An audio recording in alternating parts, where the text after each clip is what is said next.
जय श्री राम, जय बालाजी महाराज सभी को, जय श्री कृष्ण, जय गुरुदेव। आज हम भगवत गीता के 5वें अध्याय का श्री गणेश करते हैं भाई। 5वां अध्याय। अर्जुन बोले, हे श्री कृष्ण, आपने पहले कर्मों का त्याग करने को कहा, फिर कर्म की प्रशंसा करते हो। इन दोनों में जो अधिक हितकर है वह एक बार नीचा करके बतलाओ। श्री कृष्ण जी बोले, हे अर्जुन, कर्मों का त्याग और कर्मों का कर्ता ये दोनों ही मोक्ष प्राप्त करा देने वाले हैं, परंतु इन दोनों में कर्म त्याग से कर्म योग हितकर है। जो किसी से द्वेष नहीं रखता और न किसी पदार्थ की इच्छा ही करता है, वही नित्य सन्यासी है। सन्यास और योग को मूर्ख लोग ही अलग अलग कहते हैं। जो इन दोनों में से एक में भी अच्छी तरह स्थित हो जाता है, उसको दोनों का फल प्राप्त होता है। ज्ञान योगियों को जो स्थान मिलता है, वही स्थान कर्म योगियों को भी प्राप्त होता है। हे माँ बाप, कर्म योग के बिना संन्यास का प्राप्त होना दुष्कर है। कर्म करने वाले मुनिजनों को ब्रह्म प्राप्त होने में विलंब नहीं लगता। कर्म योग युक्त शुद्ध अंतःकरण वाला, मन तथा इंद्रियों को जीतने वाला, संपूर्ण प्राणियों में अपनी आत्माओं को देखने वाला, कर्म करता हुआ भी कर्म फल में लिप्त नहीं होता।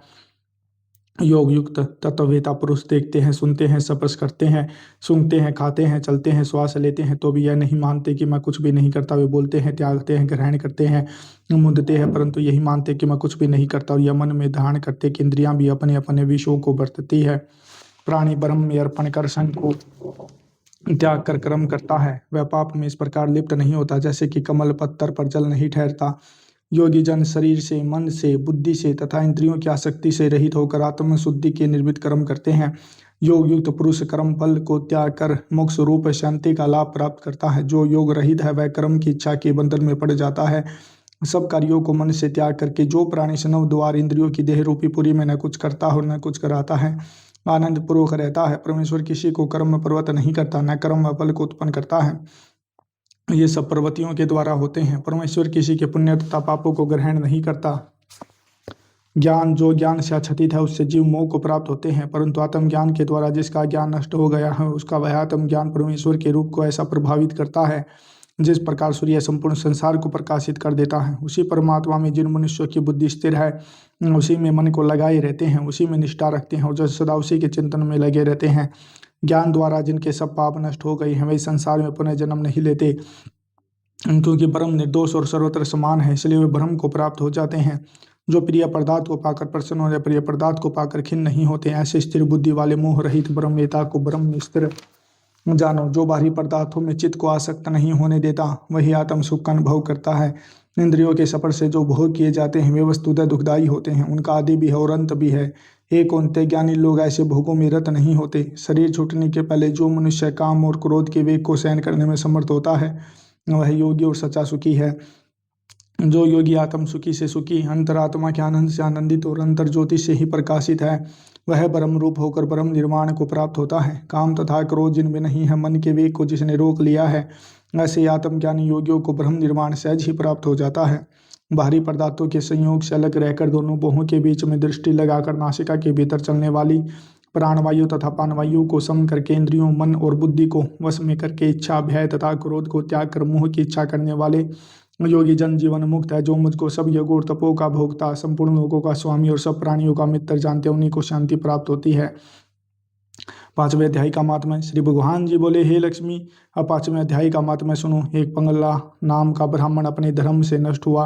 वह कुसंग में बैठ मच्छी मांस खावे, मदिरा पान करे, जुआ खेले। जब उस ब्राह्मण को जाति से निकाल दिया गया तो वह किसी दूसरे नगर में चला गया और दैवयोग से पिंगल नाम के राजा के यहाँ नौकर हो गया। राजा से और लोगों की चुगलियाँ क्या करे। जब बहुत दिन बीते तब वह धनवान हो गया।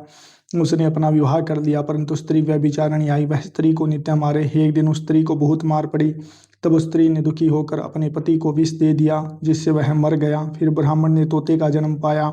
कुछ काल बीते वह स्त्री भी मर गई। उसने तोते का जन्म पाया, तब फिर उस तोते की स्त्री हुई। एक दिन उस तोती ने तोते से पूछा, हे तोते, तूने तोते का जन्म क्यों पाया। तोते ने उत्तर दिया, हे तोते सुन, मैं अपने पिछले जन्म का हाल कहता हूँ। मैं पिछले जन्म में ब्राह्मण था, अपने गुरु क्या क्या नहीं मानता था। मेरा गुरु बड़ा विद्वान था, उनके पास और भी विद्यार्थी रहते थे। गुरु जी जब किसी और विद्यार्थी को पढ़ाते थे तब मैं उनके बीच में बोल पड़ता। कई बार गुरुजी ने मना किया पर मैं नहीं माना। तब गुरुजी ने मुझे श्राप दिया कि जा, तू तोते का जन्म पावेगा। इस कारण मैंने तोते का जन्म पाया। अब तू कहे किस कारण से तोती हुई। तोती ने उत्तर दिया, मैं पूर्व जन्म में ब्राह्मणी थी। जब ब्याही आई तो मैंने पति की आज्ञा नहीं मानी। जब पति ने मुझे मारा तब मैंने एक दिन अपने पति को विष दे दिया और वह मर गया। यह सुनकर तोते ने कहा, तू बड़ी नीच है जो अपने पति को विष दे दिया। तोती ने कहा, नरक के दुख भी तो मैंने ही सहे हैं, अब तो मैं तुझे अपना पति मानती हूँ। एक दिन वह तोती वन में बैठी थी। वहां एक गिद्ध आया। तोती को उस गिद्ध ने पहचान लिया और वह को उस तोती को मारने दौड़ा। आगे आगे तोती, पीछे पीछे गिद्ध। उड़ते उड़ते तोती एक शमशान भूमि में थक कर गिर पड़ी। वहां एक साधु का दाह हुआ था। साधु की खोपड़ी वर्षा के जल से भरी हुई पड़ी थी। तोती उसमें गिर गई। इतने में वह गिद्ध आकर उस तोती को मारने लगा। उस खोपड़ी के जल से उनकी देह भीग गई और दोनों आपस में लड़ते लड़ते मर गए तथा दम देह से छूटकर देवदेही पाई और विमान आई, जिन पर बैठकर दोनों बैकुंठ को गए। वह खोपड़ी उस साधु की थी जो गीता जी के 5वें अध्याय का पाठ किया करता था। बोल भगवत गीता मात की जय हो। भाई भगवत गीता नित्य पढ़ते सुने। लोग पता है क्या भाई, जो आडंबर है, जो दिखावा करते हैं, लोग वहां जाते हैं। जो सच्चाई होगी, जहाँ अच्छाई होगी, वहाँ लोग ज़्यादा नहीं मिलेंगे, वहाँ लोग कम मिलेंगे। जहाँ दिखावा होगा, झूठ होगा, वहीं लोगों की तादाद ज़्यादा मिलेगी, वहीं लोग जाना सुनना पसंद करते हैं। यही इस कलयुग की महत्ता है। यही इस कलयुग की खास बात है कि झूठ बिकता है और सच्चाई के पास कोई आना नहीं चाहता। चलो, जिसके भाग्य में जो लिखा है वही मिलता है। अब मैं बताता हूँ एक बात कि मैंने एक बंदे को, मेरे पास आए, उनको दिक्कत थी, तो मैंने उनको ऊपरी पराई की दिक्कत थी भाई, तांत्रिक क्रिया की हुई थी। मैंने कहा जी ठीक हो जाओगे, आपका इतने रुपए खर्चा लगेगा, जो भोग प्रसाद लगेगा, जो पेट पे खून पे क्रिया की हुई है उसे काटने के लिए हमें इतना खर्चा लगेगा। 10-12 हज़ार रुपये थे वे। तो वो बताया था उनको, वो ठीक हो गए। ठीक होने के बाद उन्होंने वो पैसे नहीं दिए। 3 महीने बाद दोबारा उनको दिक्कत होगी, तो फिर वो फ़ोन करते हैं जी हमारे दोबारा से वही समस्या होगी। क्यों होगी? क्योंकि उनके भाग्य में ठीक होना लिखा नहीं था ना। ठीक होने के बाद पैसे दे देते, लेकिन भाग्य में प्रारब्ध कुछ करने दे तब ना। अब वो दोबारा दिक्कत होगी। मैंने कहा भाई दफा हो जाऊं बस यहाँ से। अब मैं दोबारा ठीक करूं, तुम दोबारा दगा करो, भाई इतना मौका किसी को नहीं दिया करते। तुम्हारे भाग्य में ठीक होना ही नहीं है, भोगो। तो ऐसे होता भाई, हम किसी को ठीक भी कर दे तो अपने हाथों से अपना भाग्य खराब कर देता। ये होता प्रारब्ध। वो किसी को सच्चा भक्त है, कोई तपस्वी है, ब्राह्मण है, जो भी है, उसकी तप उसकी भक्ति से आप उसके कर्म से ठीक भी हो जाओ, लेकिन भाग्य में ठीक होना नहीं लिखा ना, तो भाग्य आपसे वो पाप कर्म करवाएगा जिससे आपको दोबारा दिक्कत होगी, दोबारा समस्या होगी। यही होता भाग्य है। लोग कहते हैं भाग्य होता क्या, ये होता भाग्य है। चलो आरती करते हैं। जय गीता माता मैया, जय गीता माता, अज्ञान मोह ममता को छिन में नाश करे। शरण तेरी जो आवे तेरी मति ही ग्रहण करे। रण क्षेत्र में अर्जुन जब सो का धीर हुआ, तब कर सन चंद के मुख से तुमने अवतार लिया।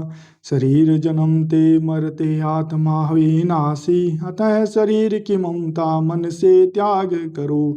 निष्काम कर्म नित्य करके जग का उपकार करो।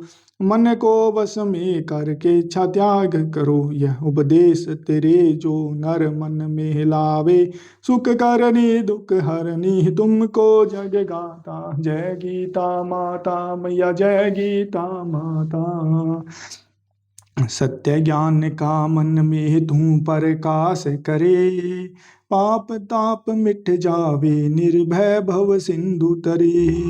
कर्तव्य कर्म तज बैठा बहुत मलिन हुआ, ततो बात समझा कर उसका उद्धार किया। शरीर को दुख व्यापे आत्मा सुख राशि, आत्म बरम को चिन्हो से अनुराग करो। फल वांछा को त्यागो सद्व्यवहार करो। निष्काम जग में रह कर हरि से अनुराग करो। भगवान भव सागर से वह क्यों न तर जावे। बोल भगवत गीता मात की जय हो। बोल कृष्ण भगवान की जय हो। जय गुरुदेव। हे भगवत गीता माता, हमने जो 5वें अध्याय का पाठ किया, वो पाठ उसका जप, उसका फल हम अपने पिता आपको अर्पण करते हैं। हे मातेश्वरी, हमारे मलिन पितरों को शुद्धि प्रदान करें, मुक्ति प्रदान करें। और जो सिद्धियां उन्हें शुद्धि प्रदान करे। जो दिन दुखी नित्य पढ़ते मेरे मुख से अपने ही घर में भगवत गीता का पाठ सुने, उसके घर में सुख समृद्धि प्रदान करे, सुख शांति प्रदान करे, उनके मलिन पितरों को मुक्ति प्रदान करे, उनकी सिद्धियों को शुद्धि प्रदान करे।